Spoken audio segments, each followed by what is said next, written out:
Please rise for the pledge. I pledge allegiance to the flag of the United States of America and to the republic for which it stands, one nation, under God, indivisible, with liberty and justice for all. Please stay tuned for the morning announcements.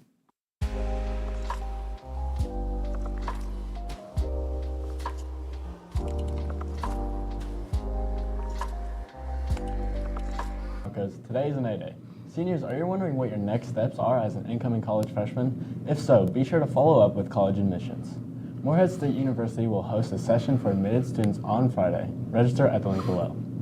BCTC is hosting its annual Festival de Futuros college planning workshop on Saturday. Check your email to access the registration link. Hostess shirts have arrived. Please stop by E104 to pick those up. Dance Boo will be February 25th from 5 to 11 p.m. Tickets are $20 and they'll be on sale from January 30th to February 24th and B215 during advisory. Please stay tuned for Mr. Diaz.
Good morning, good morning, good morning. Man, it was cold out there this morning and the snow was coming in sideways. I'll tell you what, feels a lot better in here. Guys, I want to start with the Bronco way. Be safe, be respectful, and be responsible. Those are the three main pillars that guide our everyday interactions with each other and with the school.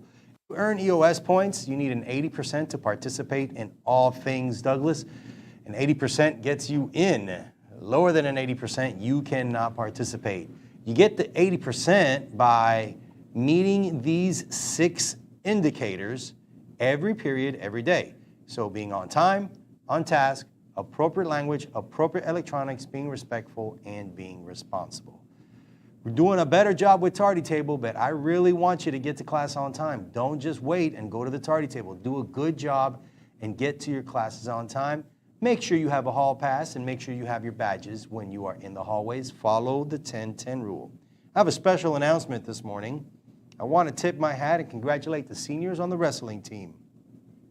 They are now 16-3 on the season. It was senior night last night and they defeated Corbin by a score of 56-18. So congratulations to the wrestling team, especially the seniors. I also want to send my well wishes, positive vibes, and good luck to our bowling team. They're going to compete at regionals today and tomorrow. And this is the first time we've ever had a bowling team. So be the first, right? That was our thing a few years ago. Guys, go out there and do your best. Have a great competition.